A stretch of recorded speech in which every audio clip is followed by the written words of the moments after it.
আসসালামু আলাইকুম সবাইকে। হাসিনাস কুকিং স্টাইল থেকে আমি হাসিনা আপনাদেরকে স্বাগত জানাচ্ছি। আজকে দেখাবো আপনাদেরকে মুসুরির ডাল দিয়ে পাট শাক রান্না করা রেসিপি। এটা আমার শাশুড়ির হাতের রেসিপি। মাদারীপুর অঞ্চলে এভাবে পাট শাক দিয়ে রান্না করে খাওয়া হয়। তো এখানে লাগছে জিরা, এলাচি, দারচিনি, তেজপাতা, আর লাগছে কিছু পেঁয়াজ আর রসুন। পেঁয়াজ, রসুন আর এলাচি, দারচিনি, তেজপাতা এগুলো হচ্ছে একটা ফোড়ন দিব।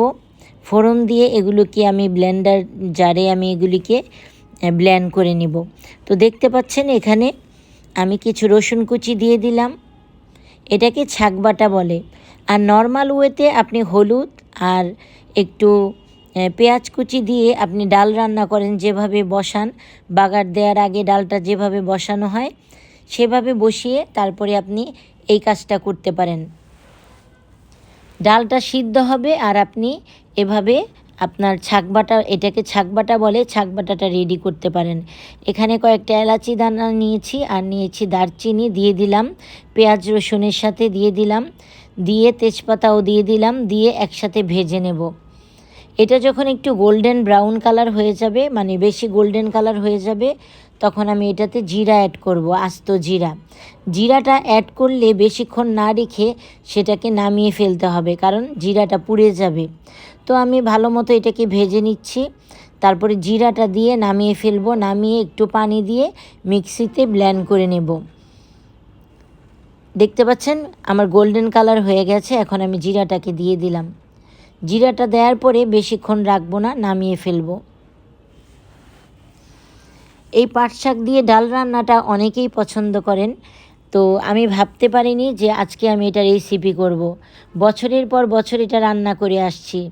এক চুলায় কিন্তু আমি ডালটা বসিয়ে দিয়েছি। দেখতে পাচ্ছেন একটু পেঁয়াজ আর কাঁচা পেঁয়াজ আর একটু হলুদ গুঁড়া দিয়ে আমি এক পাতিল ডাল বসিয়ে দিয়েছি। ডালটা একটু মিডিয়াম ঘন টাইপের হবে, একেবারে ঘন হবে না আর একেবারে পাতলাও হবে না। দেখতে পাচ্ছেন ডালটা ফুটে যাওয়ার পরে আমি পাট শাকটা দিয়ে দিলাম।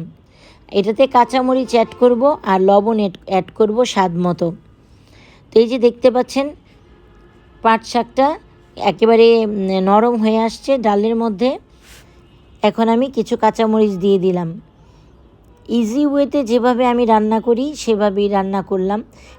এই পাট শাকের ডালটা আমার মেয়ে, আমার ছেলে পছন্দ করে সবাই, আমি নিজেও খুব পছন্দ করি। একবার অন্তত পাট শাকের সিজনে এই ডালটা রান্না করে খাবেন, আর অবশ্যই এই ছাক বাটাটা দিতে চেষ্টা করবেন। তো মিক্সিতে এই যে ছাক বাটাটা দেখতে পাচ্ছেন, এটা এখন আমি ডালটা নামানোর 2-3 মিনিট আগে এটা আমি দিয়ে দিব। ডালটা আপনি যেরকম ঘন খাবেন সেরকমভাবে ঘন হওয়ার পরে আর পাট শাকটা সিদ্ধ হয়ে যাওয়ার পরে লবণ মরিচ অ্যাড করে দেন আপনি এই ছাক বাটাটা দিবেন নামানোর আগে। তো হয়ে গেল আমার পাট শাকের ডাল। অবশ্যই রান্না করে খাবেন। আল্লাহ হাফেজ।